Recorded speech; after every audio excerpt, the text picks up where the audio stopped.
ಲೆಕ್ಕಗಳು. ಈ ಅಣ್ಣನ ಕೈಯಲ್ಲಿದೆ ನಮ್ಮ ಸುಖ ದುಃಖಗಳು. ಅಣ್ಣ ನಮ್ಮ ಅಣ್ಣ ಇವನು ನಮ್ಮ ದೇವನು, ಕೋಟಿ ಜನ್ಮ ಬಂದರು ಮರೆಯನು ನಮ್ಮನು.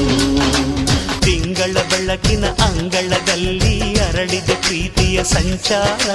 ದೇವರೇ ಬಂದರು ನಾಚಲೇಬೇಕು, ಸ್ವರ್ಗವೇ ನಮ್ಮಿ ಸಂಸಾರ.